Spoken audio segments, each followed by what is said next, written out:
MSLI T V, رہنمائی بدلتی دنیا کے لیے۔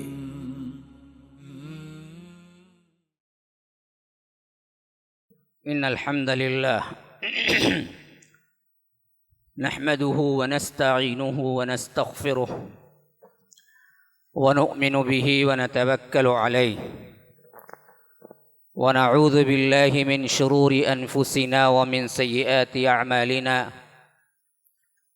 من يهده الله فلا مضل له ومن يضلل فلا هادي له وأشهد أن لا إله إلا الله وحده لا شريك له وأشهد أن محمدًا عبده ورسوله أما بعد فإن خير الحديث كتاب الله وخير الهدي هدي محمد صلى الله عليه وسلم وشر الأمور محدثاتها وكل محدثة بدعة وكل بدعة ضلالة وفي رواية وكل ضلالة في النار فأعوذ بالله السميع العليم من الشيطان الرجيم من همزه ونفثه ونفخه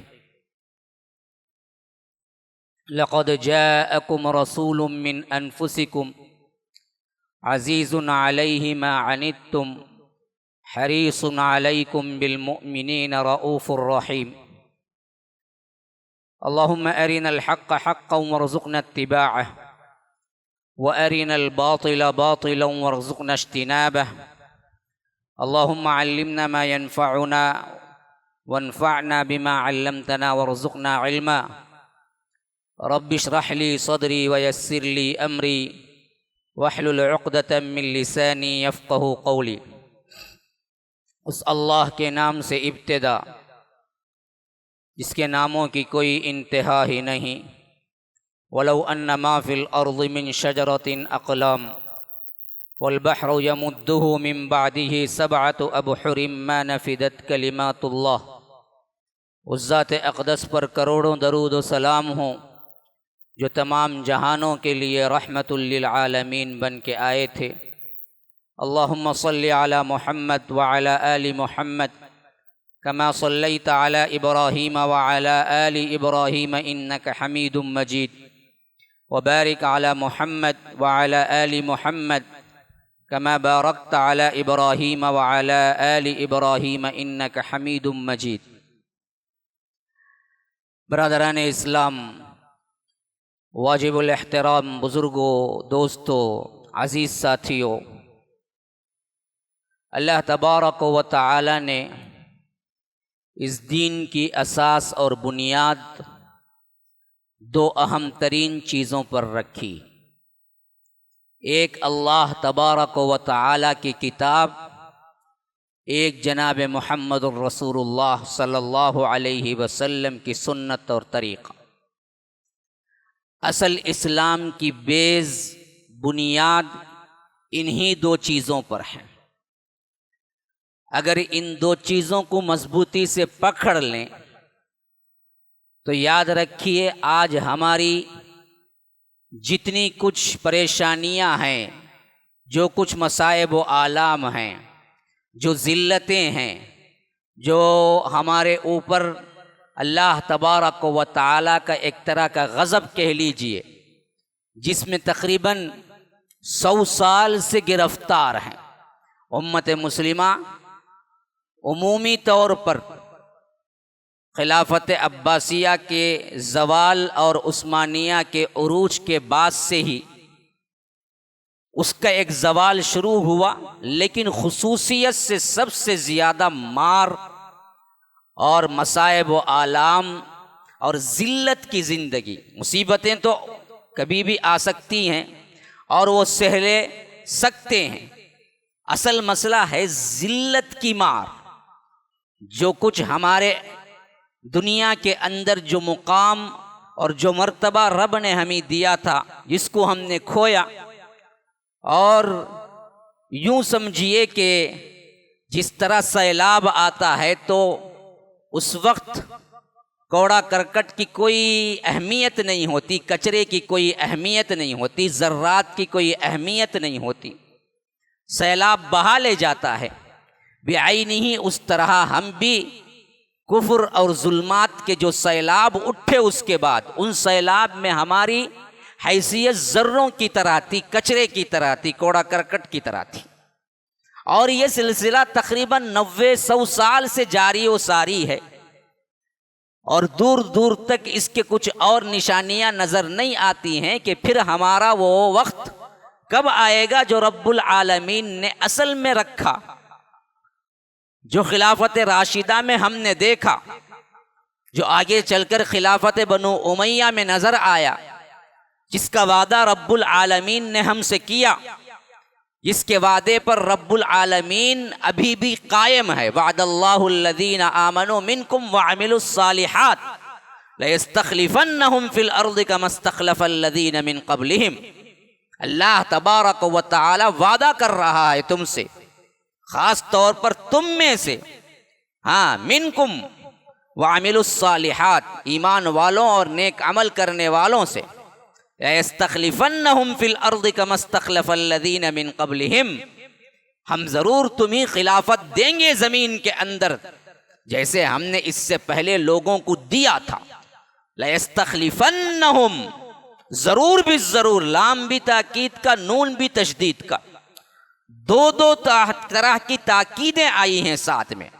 ضرور بھی ضرور ہم تمہیں خلافت دیں گے، تمہیں بادشاہ بنائیں گے، تمہیں حکمرانی دیں گے، جیسا کہ پچھلے جتنے صالحین آئے تھے اللہ تبارک و تعالی نے دیا تھا۔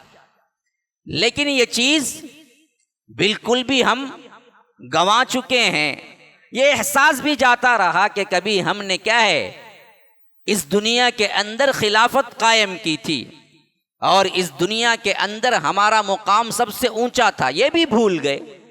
چپراسی بنے تو چپراسی یہ بھی بھول گیا کہ کبھی تیری نسلیں مینیجرنگ کے پوسٹ پہ تھی، جس حد تک بھول گیا چپراسی تو وہ واچ مین کبھی اٹھ نہیں سکتا۔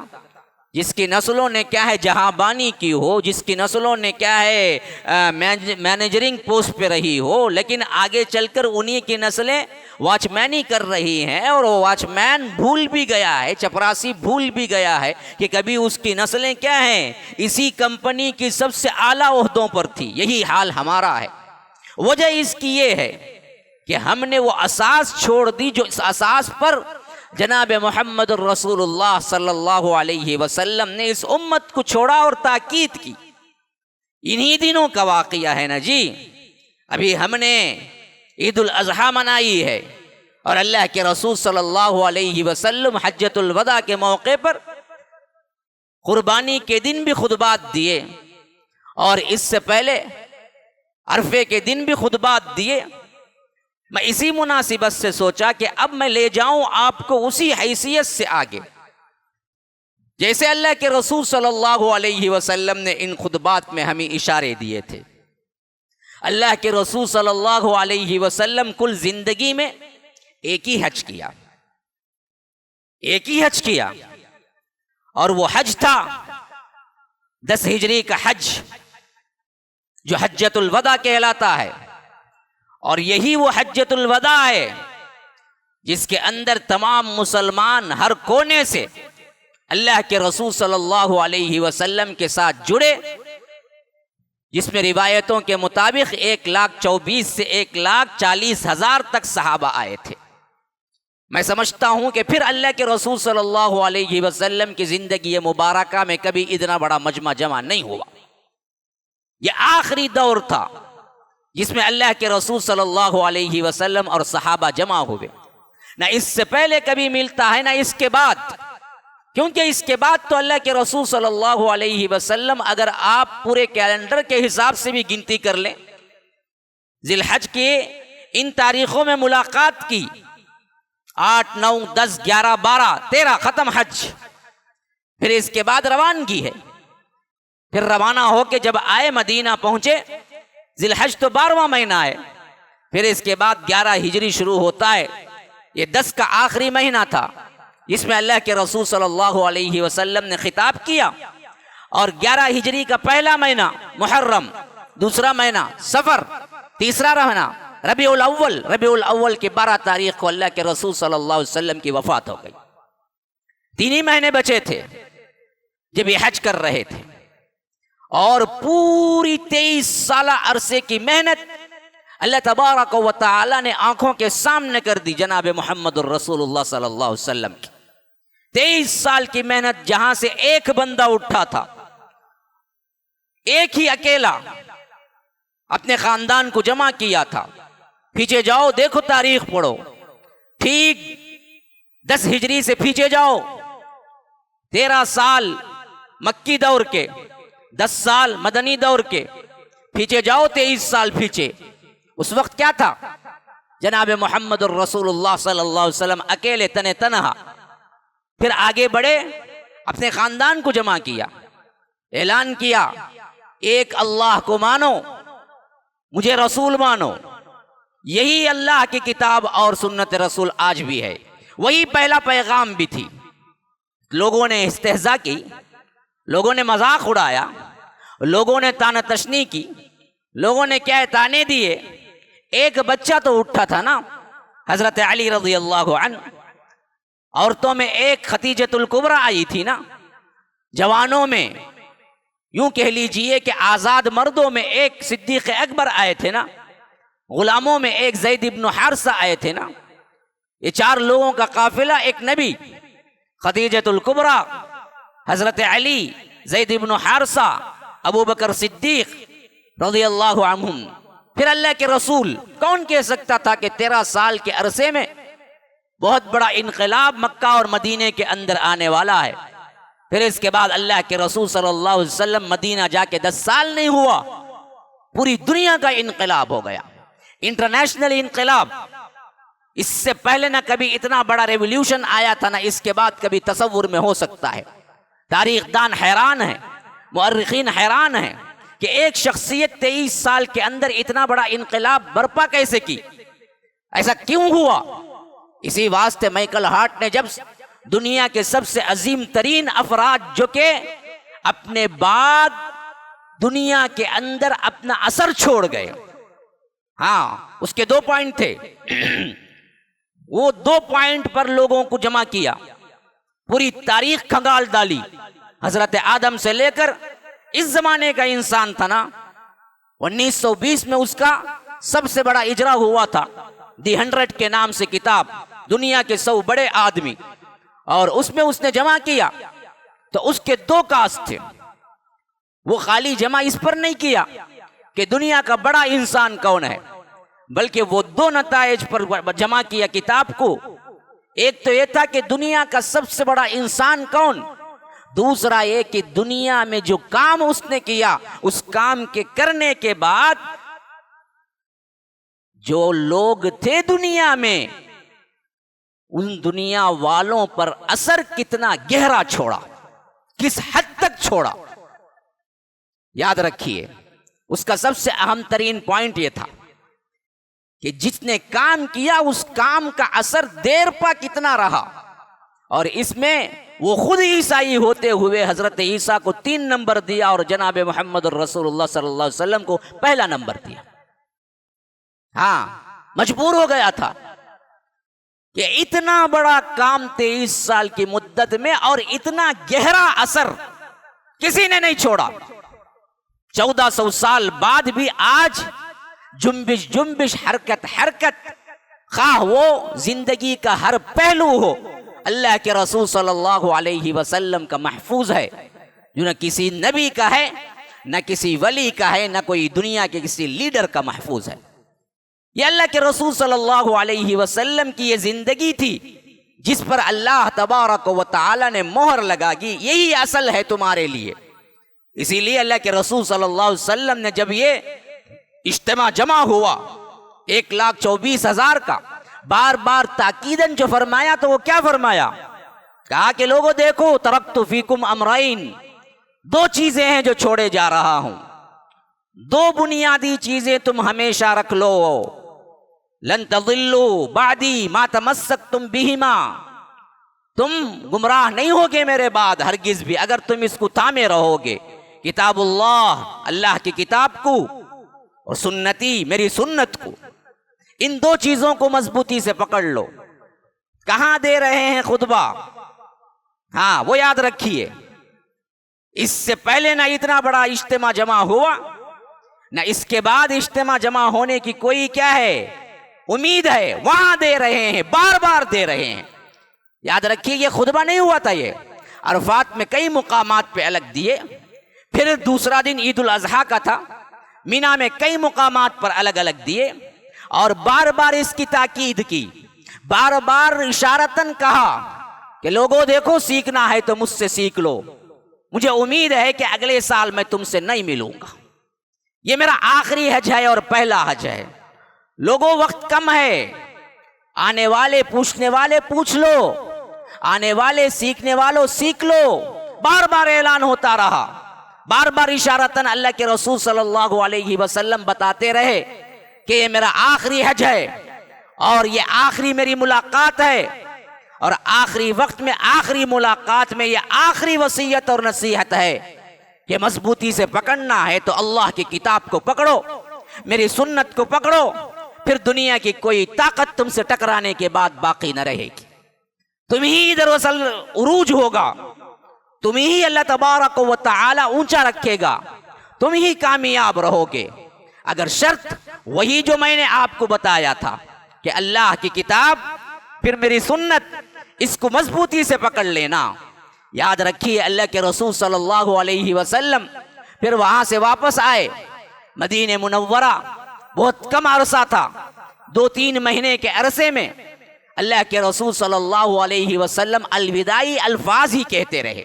ایک مرتبہ بیٹھے ہوئے تھے اللہ کے رسول صلی اللہ علیہ وسلم کے ساتھ صحابہ بھی بیٹھے ہوئے تھے، کہا کہ ایک بندے کو اللہ نے اختیار دیا ہے کہ وہ رہے دنیا کے اندر یا آخرت کو اختیار کر کے اللہ کے پاس پہنچ جائے، اور اس بندے نے اللہ کی ملاقات کو پسند کیا تو صدیق اکبر رونا شروع ہو گئے، اور صحابہ کہنے لگے پتہ نہیں انہیں کیا سمجھ آیا، اللہ کے رسول صلی اللہ علیہ وسلم تو کسی بندے کے بارے میں بات کر رہے ہیں اور صدیق اکبر رو رہے ہیں۔ بعض نوجوان بچوں نے کہا کہ پتہ نہیں ان کو رونا کیوں آ رہا ہے کہ اللہ کے رسول صلی اللہ علیہ وسلم نے تو کسی بندے کی بات کی، لیکن صدیق اکبر وہ سن کے رو کیوں رہے ہیں؟ لیکن صدیق اکبر کو معلوم تھا جس بندے نے اللہ کی ملاقات کو اختیار کر لیا تھا اور جس بندے کو اللہ نے اختیار دیا تھا وہ خود جناب محمد الرسول اللہ صلی اللہ علیہ وسلم تھے۔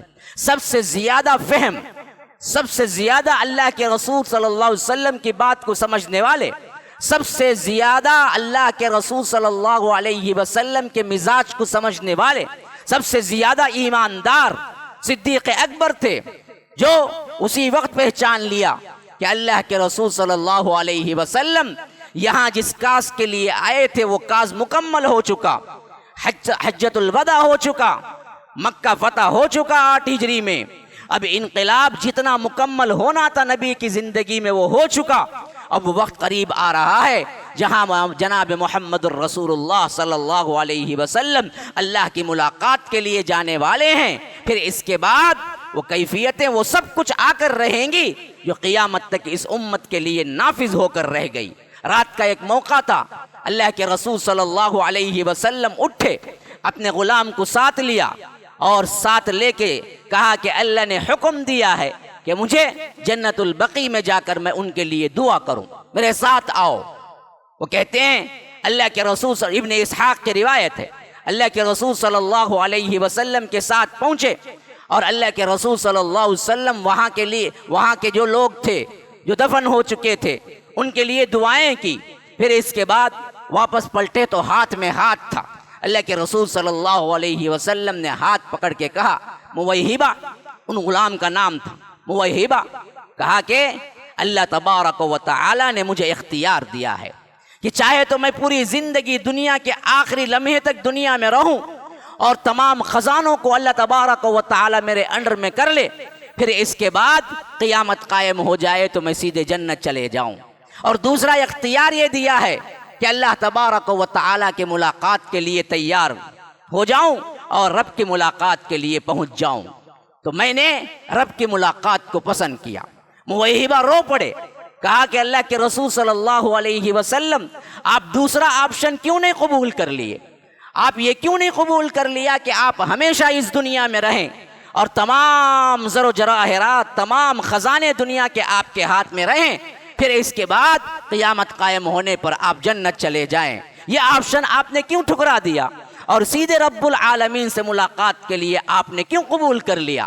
تو اللہ کے رسول صلی اللہ علیہ وسلم نے فرمایا کہ موہبہ نہیں، میں نہیں چاہتا دنیا، میں رہنا نہیں چاہتا، یہاں تو کام کے لیے آیا تھا، اللہ تبارک و تعالی نے یہاں دعوت کے لیے بھیجا تھا، وہ کام میں مکمل کر چکا ہوں، اس سے زیادہ مجھے دنیا سے کوئی لگاؤ نہیں ہے، اس سے زیادہ مجھے دنیا میں رہنا نہیں ہے، اس سے زیادہ مجھے رب سے دوری نہیں ہے، میں رب کی ملاقات پہ مطمئن ہوں، میں رب کی ملاقات پہ خوش ہوں، مجھے نہ دنیا چاہیے، نہ زر و جواہرات چاہیے، نہ خزانے چاہیے، نہ زندگی چاہیے، مجھے تو رب کا حکم تھا کہ اس واسطے میں نے اس حکم کے مطابق عمل کیا، اللہ تبارک و تعالی کا پیغام پہنچایا، اور جب کام ختم ہو گیا تو رب نے آپشن دینے کے باوجود میں نے قبول نہ کیا، میں اللہ کی ملاقات کو پسند کیا اور میں اللہ کی ملاقات کے لیے جا رہا ہوں۔ تو گویا کہ اللہ کے رسول صلی اللہ علیہ وسلم تب اشارہ دے رہے تھے، پھر آنے کے راستے میں جب گھر پہنچ رہے تھے تو کہا کہ موہبہ یاد رکھو، میں ایسے دیکھ رہا ہوں کہ فتنے ایک زوردار شکل میں ایک کے بعد دیگرے میری امت پہ گر رہے ہیں، میرے امت پہ آ رہے ہیں، ایک فتنہ ختم نہیں ہو رہا ہے، دوسرا فتنہ اس سے زیادہ نکل کے آ رہا ہے، دوسرا نہیں ہو رہا ہے، تیسرا آ رہا ہے، فتنوں میں گھری ہوئی امت کو میں دیکھ رہا ہوں۔ یاد رکھو، ایسی حالت ہی میں اللہ کے رسول صلی اللہ علیہ وسلم نے ہمیں اعلان کیا تھا کہ مسلمانوں، ان فتنے کے زمانے میں اگر تم نکل سکتے ہو، ان فتنوں کے زمانے میں اگر تم کتاب اللہ اور سنت رسول اللہ کو پکڑ لو تو دنیا کی کوئی طاقت تمہیں زیر نہیں کر سکتی۔ فتنے آنے ہیں اور ایک ایک فتنہ دوسرے فتنے سے بڑا فتنہ ہوگا، ایک گزرنے والا فتنہ انسان سمجھے گا کہ بہت بڑا فتنہ ہے، بہت بڑی آزمائش تھی جہاں سے ہم نکل کے آئے، لیکن یاد رکھو اس سے بڑی آزمائش تمہاری منتظر ہوگی، وہ آزمائش ختم نہیں ہوگی یہاں تک کہ لوگوں کے زبانوں پہ یہ الفاظ رہیں گے، اس سے بڑا فتنہ ہم نے کبھی نہیں دیکھا، اتنے بڑے فتنے سے بچ کے آئے، لیکن تیسرا فتنہ تمہارے منتظر ہوگا۔ یہ فتنے برابر جاری رہیں گے یہاں تک کہ اللہ تبارک و تعالی حضرت عیسیٰ کو نزول کر دے یا حضرت مہدی آ جائیں۔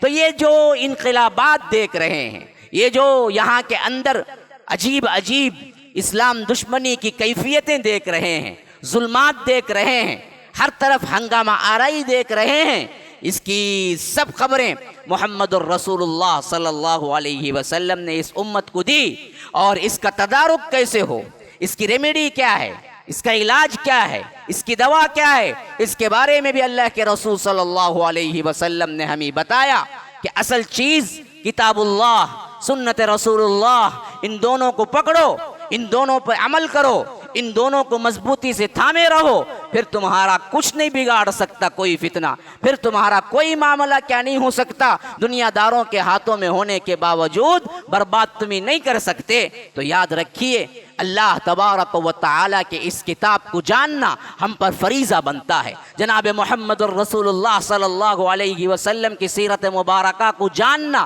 ہم پر فریضہ بنتا ہے کہ یاد رکھیے، اگر محمد الرسول اللہ صلی اللہ علیہ وسلم کی سیرت مبارکہ کو نہیں جانتے، کتاب اللہ کو نہیں جانتے، مر گئے تو سب سے پہلا سوال انہی دو کے بارے میں ہوگا۔ کیا آپ کو معلوم نہیں ہے؟ سوال ایک ہوگا قبر کے اندر تو من ربک، اور دین اور اللہ کے رسول صلی اللہ علیہ وسلم کے بارے میں، اس کے بارے میں کیا تیاری کر کے رکھے ہیں، کتنا جانے ہیں، کتنا پڑھے ہیں، کتنا علم حاصل کیے ہیں۔ یاد رکھیے، صرف سنی سنائی باتوں پر علم نہیں ہوتا، علم تو اس وقت ہوتا ہے جب اس کو پڑھیں گے، جب اس کو سمجھیں گے، جب اس کے لیے تگودو کریں گے، جب کوششیں کریں گے، تو اس وقت اصل علم حاصل ہوتا ہے۔ اللہ تبارک و تعالی نے ہمیں کتاب دی، جناب محمد الرسول اللہ صلی اللہ علیہ وسلم جیسی شخصیت دی، آج ہمارے اوپر ہر طرح کے فتنے اٹھے ہوئے ہیں، ان سب سے نجات ہے تو کیسے ہوگی؟ اللہ کے رسول صلی اللہ علیہ وسلم کے بارے میں جانیں، اللہ کے رسول صلی اللہ علیہ وسلم کی سیرت مبارکہ کو پڑھیں۔ خالی خولی میلاد منا لینے سے، خالی خولی کیا ہے بعض چیزیں رسماً کر لینے سے آپ کو علم نہیں آئے گا۔ میں نے سوچا کہ رمضان المبارک کے اختتام سے لے کر عید الاضحیٰ کے اختتام تک متفرق خطبات میں نے آپ کے سامنے دیے ہیں، لیکن یہ عید الاضحیٰ کے بعد سے لے کر ابھی یہ 3 مہینے جس پر سفر کر کے ہم 12 ربیع الاول کی تاریخ پہ بہت بڑا ہم کیا ہے میلاد کا بہت بڑا ڈنکا بجاتے ہیں، اس سب کو چھوڑ کر اصل حقیقت کی طرف روا دوا ہوں۔ میں نے سوچا کہ کیوں نہ میں آپ کے سامنے تاریخ اور سیرت رکھ دوں۔ یہ ہے جناب محمد الرسول اللہ صلی اللہ علیہ وسلم۔ ان خطبات کو سمیٹوں اور آپ کے سامنے رکھوں کہ محمد الرسول اللہ صلی اللہ علیہ وسلم کون ہے، کیا ہے، کیسے کیسے تکلیفات سہے، سیرت کے اندر ہمیں تعلیمات کیا ملتی ہیں۔ یہ 2 بیز اچھی طرح سمجھ لیں، ایک تفسیر قرآن جو چل رہی ہے، ایک سیرت جس کے اوپر ہمیں چلنا ہے۔ تو یاد رکھیے اللہ کے رسول صلی اللہ علیہ وسلم کا آخری حصہ میں دراصل آپ کے سامنے کچھ بیان کروں گا انشاءاللہ۔ پہلا حصہ اگر اللہ نے چاہا، استطاعت دی، زندگی باقی تو بات باقی، میں اگلے جمعے سے آپ سے خطاب کروں گا۔ اللہ کے رسول صلی اللہ علیہ وسلم یہ حج مکمل کر کے جب پہنچتے ہیں تو صرف اور صرف 3 مہینے باقی ہیں، 3 مہینے باقی ہیں، اور اللہ کے رسول صلی اللہ علیہ وسلم مدینہ پہنچنے کے بعد سب سے پہلے جہاں سے مرض کا آغاز ہوتا ہے وہ ایک جنازے میں شرکت ہے، وہ ایک جنازے میں شرکت ہے۔ اللہ کے رسول صلی اللہ علیہ وسلم کے ایک صحابی، انصاری صحابی، ان کی وفات ہو گئی تھی، تو اللہ کے رسول صلی اللہ علیہ وسلم ان کے جنازے میں شرکت کی اور گئے۔ اللہ کے رسول صلی اللہ علیہ وسلم جب جنازے سے واپس آ رہے تھے، سب سے پہلا انٹیمیشن مرض کا جو ہوا وہ تھا سر درد، شدید تکلیف، شدید سر درد۔ وہاں سے واپس آتے ہوئے اللہ کے رسول صلی اللہ علیہ وسلم گھر میں داخل ہوئے تو کہا کہ عائشہ شدید ترین درد ہے مجھے۔ تو اس وقت اماں عائشہ نے بھی کہا اے اللہ کے رسول صلی اللہ علیہ وسلم مجھے بھی شدید ترین درد ہے، مجھے بھی شدید ترین درد ہے۔ کیفیت مزاج دیکھیے، محبت کا انداز دیکھیے، یہاں محمد الرسول اللہ صلی اللہ علیہ وسلم کو بھی شدید درد ہے، تو اماں عائشہ نے کہا کہ اللہ کے رسول صلی اللہ علیہ وسلم مجھے بھی شدید درد ہے۔ تو اللہ کے رسول صلی اللہ علیہ وسلم نے ڈھارس بندھاتے ہوئے کہا کہ عائشہ اگر تم میری زندگی میں فوت ہو جاؤ گی، یعنی کچھ انٹیمیشن ہے نا، موت کے حساب سے کچھ پریشانی ہے نا، زندگی ختم ہونے والی ہے نا، درد شدید ہے نا، تو وہ ڈھارس بندھا رہے ہیں۔ اللہ کے رسول میاں بیوی کا تعلق دیکھیے کس حد تک تھا، اور کس طرح اللہ کا رسول اتنا بڑا مقام ہوتے ہوئے بھی اپنی بیوی کے لیے کس طرح ہوا کرتا تھا۔ دنیا کے جو بڑے آدمی ہیں وہ بڑے آدمی باہر ہوتے ہیں، گھر کے اندر نہیں ہوتے، وہ اخلاق جو باہر ہوتے ہیں گھر کے اندر نہیں ہوتے، وہ میٹھی میٹھی باتیں جو باہر ہوتی ہیں گھر کے اندر نہیں ہوتے۔ اچھے اچھے لوگوں کے بارے میں کبھی بیوی سے پوچھ لو ان کے حالات کیا ہیں، وہ کیسے ہیں، وہ تمہارے ساتھ کیا سلوک کرتے ہیں، تو یاد رکھیے کبھی بھی پازیٹیو میں جواب نہیں آئے گا، نیگیٹو میں جواب آئے گا۔ باہر کے لیے بڑا خوبصورت بنتا ہے، باہر کے لیے بہت اچھا بات کرنے والا بنتا ہے، باہر کے لیے بڑا اخلاق والا بنتا ہے، باہر کے لیے بڑے اچھے اچھے نرم نرم باتیں کرنے والا بنتا ہے، لیکن اپنی بیوی کے لیے درندہ ہوتا ہے، اپنے بچوں کے سامنے درندہ ہوتا ہے، ڈکٹیٹر ہوتا ہے۔ یاد رکھیے جناب محمد الرسول اللہ صلی اللہ علیہ وسلم کا اصول یہ نہیں تھا، وہ اللہ کے رسول صلی اللہ علیہ وسلم دنیا کا سب سے بزیسٹ مین ہے۔ اس سے بڑا کون بزی ہے؟ جناب محمد الرسول اللہ صلی اللہ علیہ وسلم سے زیادہ کون بزی ہے؟ پوری دنیا والوں کی ذمہ داری، پوری دنیا والوں تک حق کا پیغام پہنچانے کی ذمہ داری اس حد تک ہے کہ رب العالمین ندا دے رہا ہے فَلَعَلَّكَ بَاخِعٌ نَفْسَكَ أَلَّا يَكُونُوا مُؤْمِنِينَ۔ اے محمد صلی اللہ علیہ وسلم، آپ تو اس فکر میں گھل جائیں گے کہ یہ لوگ ایمان کیوں نہیں لاتے، یہ لوگ ایمان کیوں نہیں لاتے، اس فکر میں شاید آپ اپنے آپ کو ہلاک کر لیں گے۔ اس حد تک فکر، لیکن ان سب کے باوجود گھر کی ذمہ داریوں سے مبرہ نہیں، بیوی سے اخلاق سے پیش آنے سے مبرہ نہیں، بیوی کو ڈھاریس بندھانے سے مبرہ نہیں، بیوی کے پاس قیمتی لمحات گزارنے سے مبرہ نہیں، کتنا بھی بزی شیڈول ہو حق ان کا دو۔ اللہ کے رسول صلی اللہ علیہ وسلم اما عائشہ کو کہانی سنائے ہیں، کہانی بخاری کے اندر روایت موجود ہے، حدیث ام زرع، 11 بیویوں والی کہانی۔ ہاں، رسول بیوی کو بہلانے کے لیے، بیوی کو سنانے کے لیے حدیث موجود ہے، سب سے طویل بڑی حدیث ہے، اللہ کے رسول صلی اللہ علیہ وسلم نے سنایا ہے۔ تو اللہ کے رسول صلی اللہ علیہ وسلم نے فرمایا کہ عائشہ، اگر تم میری زندگی میں فوت ہو جاؤ گی تو میں تمہیں نہلاؤں گا، میں تمہیں کفناؤں گا، میں تمہیں اپنے ہاتھوں سے دفن کروں گا۔ یعنی امید رکھو، مایوس نہ ہو جاؤ، ایسا نہ ہو کہ تمہیں کیا غم لگے، اگر تم میری زندگی میں فوت ہو جاؤ گی تو میں تمہیں نہلاؤں گا، میں تمہیں کفناؤں گا، میں تمہیں اپنے ہاتھوں سے دفناؤں گا۔ جس کو یہ نصیب ہو کہ اللہ کا رسول دفنائے تو اس کے مقام مرتبے کا کوئی اندازہ کر سکتے ہیں؟ حضرت عائشہ کو اللہ کے رسول صلی اللہ علیہ وسلم نے یوں ڈھاریس بندھائی، یوں اللہ کے رسول صلی اللہ علیہ وسلم نے بات چیت کی۔ حضرت عائشہ اس کے بعد تو اچھی ہو گئی، اور اللہ کے رسول صلی اللہ علیہ وسلم کا مرض بڑھتا گیا۔ اللہ کے رسول صلی اللہ علیہ وسلم کو بخار نے آ لیا۔ شدت کا موقع اس وقت پڑا جب حضرت میمونہ رضی اللہ عنہا کے مکان میں تھے، ان کی باری تھی۔ اللہ کے رسول صلی اللہ علیہ وسلم شدید ترین بخار میں مبتلا تھے اور چاہتے تھے کہ کب باری حضرت عائشہ کی آ جائے، کیونکہ اس وقت اللہ کے رسول صلی اللہ علیہ وسلم کی تقریباً 9 بیویاں تھیں۔ بیک وقت اللہ کے رسول صلی اللہ علیہ وسلم کی زندگی مبارکہ میں آخری جو لمٹ تھی بیویوں کی وہ 9 تھی۔ اللہ کے رسول صلی اللہ علیہ وسلم نے کل بیویاں 11 نکاح کیے تھے، لیکن بیک وقت 11 نہیں تھی، بیک وقت آخری جو لمٹ تھا وہ اللہ کے رسول صلی اللہ علیہ وسلم کی 9 بیویاں تھیں۔ ایک تو اللہ کے رسول صلی اللہ علیہ وسلم کی زندگی مبارکہ میں وفات پائی، وہ حضرت خدیجۃ الکبریٰ ہیں، جو مکی زندگی میں اللہ کے رسول صلی اللہ علیہ وسلم کی وفات پائی۔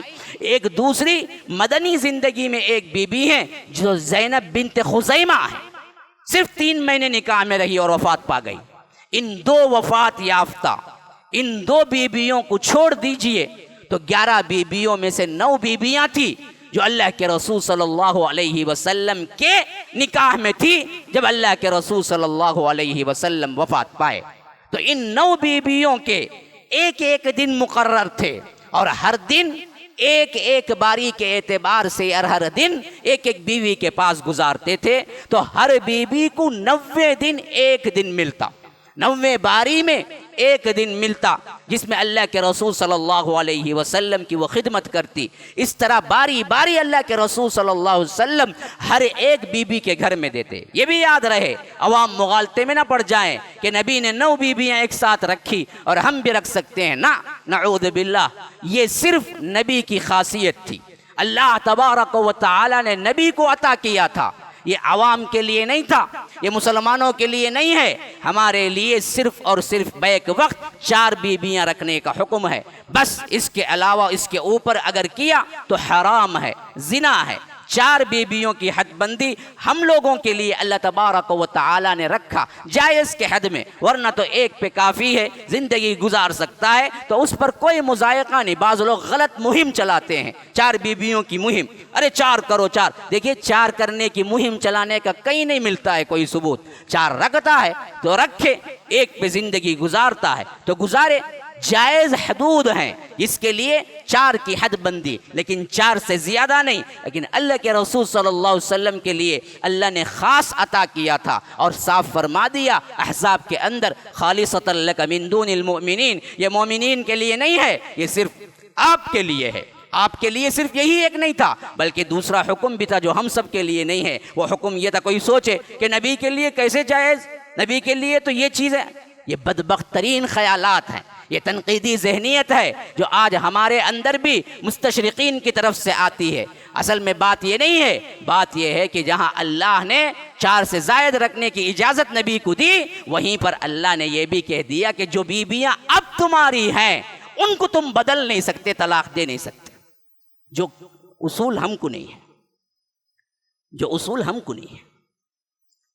جو کوئی 4 رکھتا ہے نا جی، وہ جب چاہے کوئی بھی مسئلہ ہو گیا طلاق دے کے دوسری کیا ہے لے آ سکتا ہے، لیکن جب اللہ نے 4 کے حدود کو اٹھا دیا تو بتا دیا کہ اب جو بیویاں آپ کے ہیں یہ دنیا کی نہیں بلکہ آخرت کی بھی بیویاں ہیں، ان میں سے کسی کو تم طلاق نہیں دے سکتے۔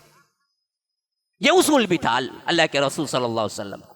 غرض اس طرح اللہ کے رسول صلی اللہ علیہ وسلم حضرت میمونہ کے گھر میں تھے تو بار بار پوچھتے تھے عائشہ کی باری کب، عائشہ کی باری کب۔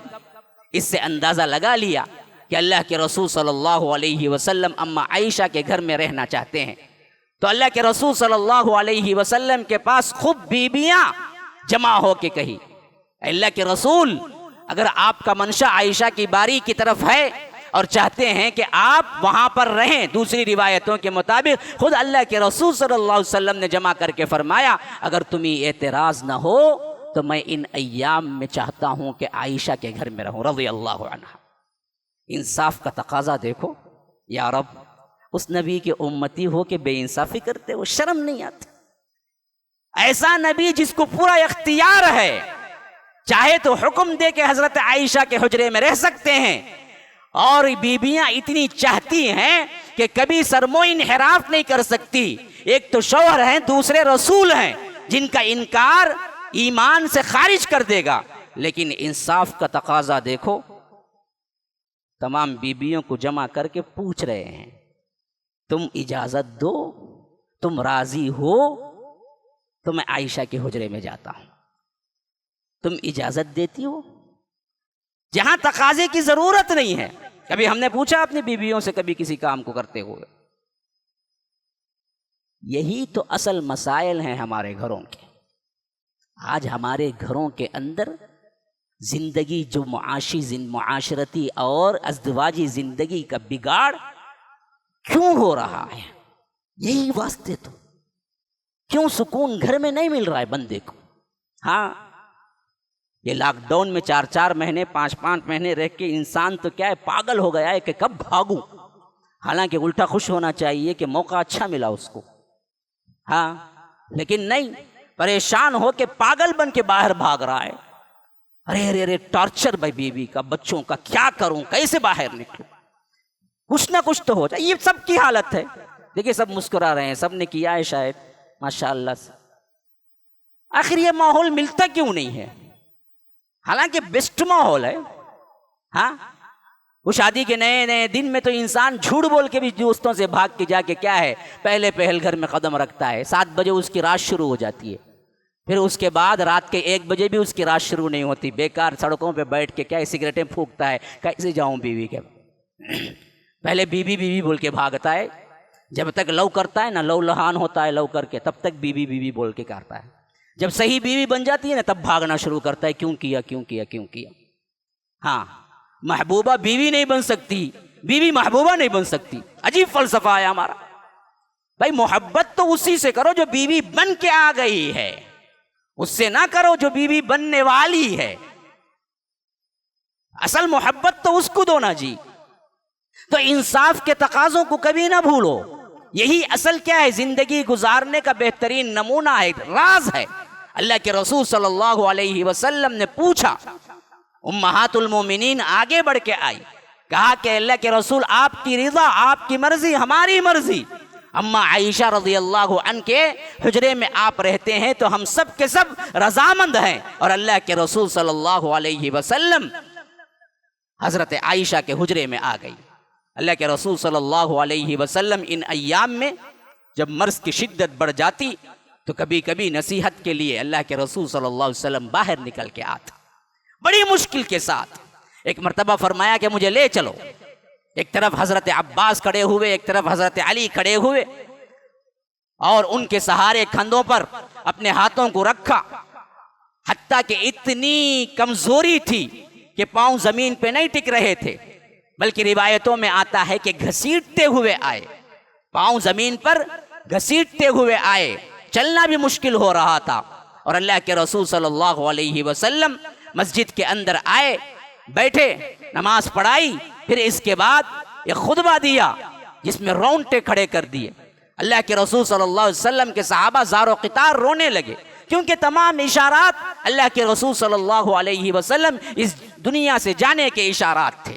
فرمایا کہ لوگوں یاد رکھو، کل قیامت کے دن کوئی کسی کا بوجھ نہیں اٹھائے گا، سب کچھ اپنے اپنے عمل کا ذمہ دار ہوگا، اور قرض کے معاملے میں ہمیشہ متنبہ رہو، خبردار رہو۔ اسی واسطے میں اپنے لحاظ سے تمہیں اعلان کرتا ہوں کہ کوئی قرض میں نے لیا ہے تو آج پوچھ کے لے لو، کل اللہ کے سامنے مجھے رسوائی نہ ہونا پڑے۔ اللہ اکبر!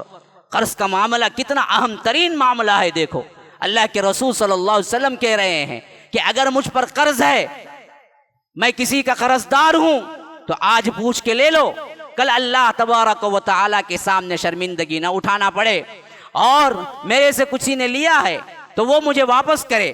اس طرح اللہ کے رسول ایک بار نہیں، دو بار نہیں، تین بار اللہ کے رسول صلی اللہ علیہ وسلم نے اظہار کیا۔ تو ایک صحابی اٹھے، کہا کہ اللہ کے رسول صلی اللہ علیہ وسلم ایک مرتبہ 3 دینار آپ لیے تھے، اور وہ 3 دینار شاید آپ دینا بھول گئے۔ تو اللہ کے رسول صلی اللہ علیہ وسلم نے کہا ابو بکر سے کہ ان کو عطا کر دو۔ اور ایک صحابی اٹھے، کہا کہ اللہ کے رسول میں آپ سے 3 دینار لیا تھا اور بھول گیا میں آپ کو عطا کرنا، کہ یہ 3 دینار میں دیتا ہوں۔ پھر اس کے بعد صدیق اکبر کو پاس بلایا، کہا کہ لوگوں، جو کوئی میرے ساتھ احسان کیا، جو کوئی میرے ساتھ سلوک کیا، جس کا بھی کوئی ذمہ داری، کوئی احسان ہے، میں ان سب کو ادا کر دیا، میں نے بھی ان کے ساتھ احسان کا سلوک کر دیا، ان کی ذمہ داریاں سے ان کو مبرہ کر دیا، لیکن ایک شخصیت ایسی ہے جس نے حسن سلوک کیا، جس نے میرے ساتھ وفاداری کی، جس کو میں ادا نہ کر سکا، وہ صدیق اکبر ہے، جس نے اپنا مال، اپنی جان، اپنی اولاد، اپنا سب کچھ میرے اوپر نشاور کر دیا، اور میں اس کا بدلہ ادا نہیں کر سکا۔ اس کا بدلہ اللہ تبارک و تعالی ہی ادا کرے گا۔ اور میں چاہتا تھا کہ میں صدیق کو اپنا جگری دوست بنا لوں، اپنا خلیل بنا لوں، لیکن اللہ نے مجھے خلیل بنایا ہے، اللہ نے مجھے جگری دوست بنایا ہے۔ خلیل کی جگہ دل میں ایک ہی ہوتی ہے، ایک ہی انسان کو خلیل بنا سکتے ہیں، ایک ہی فرد کو خلیل بنا سکتے ہیں۔ اللہ نے مجھے خلیل بنا لیا ہے۔ میں چاہتا تھا کہ ابو بکر کو میں اپنی زندگی میں خلیل بناؤں، لیکن اب جب اللہ نے مجھے خلیل بنایا ہے تو میں ابو بکر کو خلیل نہیں، یہ میرا دوست اور بھائی ہے۔ ابو بکر خلیل نہیں ہے، ابو بکر میرے دوست اور میرے بھائی ہیں۔ لو کنت متخذا خلیلا لاتخذت ابا بکر خلیلا، کہ ابو بکر کی عظمت کے اعتبار سے فرمایا۔ پھر اس کے بعد مسجد نبوی میں اندر آئے، گھر اور مسجد نبوی یوں متصل تھی کہ حتیٰ کہ بعض گھروں کے دروازے یا حجروں کے دروازے کھلتے تھے تو مسجد نبوی کا صحن دکھتا تھا، یوں کھلتے تھے، مسجد کی طرف کھلتے تھے، تو وہ سیدھے مسجد میں قدم رکھتا تھا۔ جو گھر سے باہر آ کر اگر مسجد میں آنا چاہے تو وہ حجرے سے ایک قدم رکھے تو مسجد کے اندر رکھتا تھا۔ اللہ کے رسول صلی اللہ علیہ وسلم نے اس کے بعد اعلان کیا کہ جتنے دروازے مسجد کے اندر کھلتے ہوں ان سب کو بند کر دو۔ اب اس کے بعد کوئی دروازہ مسجد کے اندر نہیں کھلے گا سوائے حجرہ عائشہ کے۔ یہ ایک دروازہ ہے جو باقی رہے گا، بقیات سب دروازوں کو بند کر دو۔ اب اس کے بعد کوئی دروازہ، کوئی راستہ مسجد کی طرف نہیں کھلے گا۔ اللہ کے رسول صلی اللہ علیہ وسلم کے اور دن قریب آئے تو ایک مرتبہ پوچھا کہ میرے غلام اور میری اہم ترین چیزیں کیا ہیں؟ جواب دیا گیا کہ اتنے ہیں۔ کہا کہ 2 دن پہلے تمام غلاموں کو میں نے آزاد کر دیا، کوئی ملکیت میری نہیں ہے، سب آزاد غلام ہیں، کوئی ملکیت میرے پاس نہیں۔ میں اللہ سے ایسے ملاقات کروں کہ ایک پائی، ایک دانہ بھی میرے پاس ملکیت میں نہ رہے۔ ہاں، یہ ہے دنیا، یہ ہے اصل چیز جس کو اللہ کے رسول صلی اللہ علیہ وسلم نے سکھایا۔ کہاں گم ہو گئے ہم، کیسے اسوے کو چھوڑ دیا؟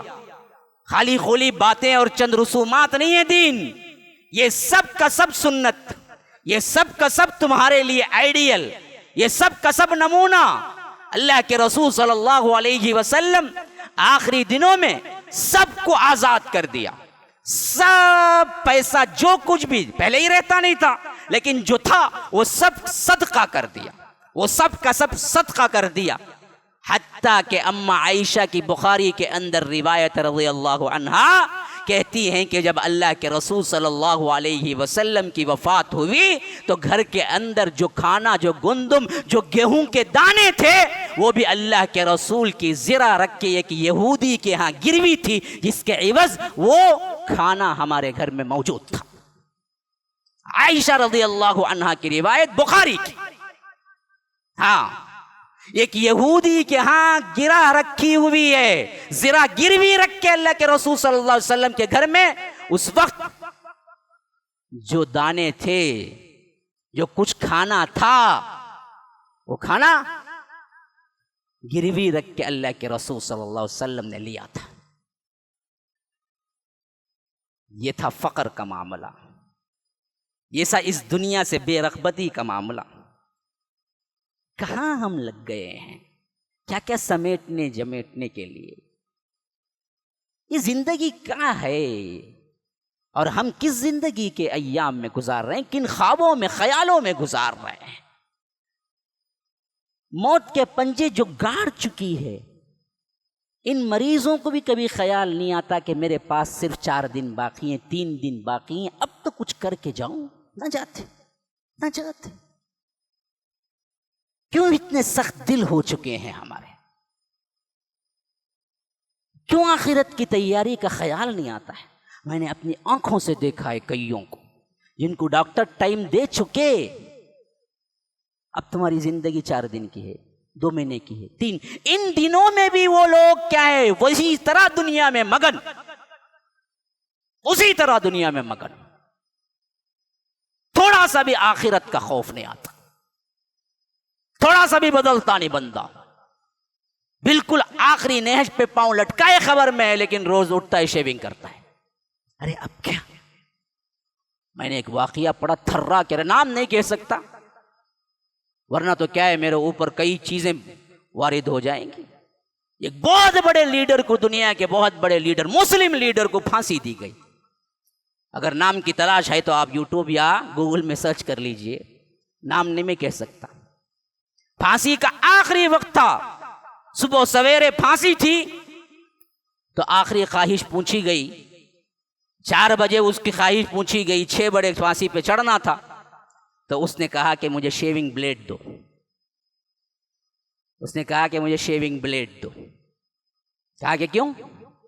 کہا کہ میں آخری موت داڑھی والا مرنا نہیں چاہتا, کیونکہ کئی دنوں سے جیل میں تھا نا, داڑھی اگائی تھی, داڑھی تھی اس کے پاس.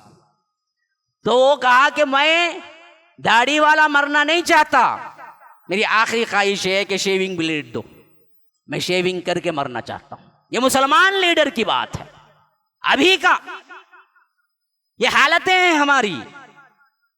تو کیوں نہیں اختیار کرتے وہ زندگی جہاں دائمی ہو, جہاں نشانیاں معلوم ہو گئی کہ ابھی تو چند سال ہیں, چند دن ہیں, تیاری کیوں نہیں کرتے؟ اللہ کے رسول صلی اللہ علیہ وسلم کو کون سی تیاری کی ضرورت تھی؟ پھر بھی یہ سب کچھ کیوں کیا؟ سب کچھ آزاد کر دیا, سب غلاموں کو آزاد کر دیا, پائی پائی اٹھا کے صدقہ کر دی, حتیٰ کہ کوئی چیز گھر کے اندر نہ رہی. تو اما عائشہ کو اسی واسطے کہنا پڑا کہ یہودی سے جو ہم نے کیا ہے اللہ کے رسول کی زرہ رہن رکھ کے لے آئے تھے, اور گھر میں اس وقت جو پڑی ہوئی تھی, جو دانے پڑے ہوئے تھے, وہ یہودی کے گھر میں زرہ رکھ کر وہ گروی رکھ کے لے. اس میں ایک سوال پیدا ہوتا, صحابہ نہیں لا کے دیے کیا؟ پھر یہودی سے رکھنے کی کیا ضرورت تھی؟ لیکن اندر تنگی اتنی تھی, لیکن اللہ کے رسول بتاتے نہیں تھے صحابہ کو, ورنہ تو وہ نچھاور کرتے تھے.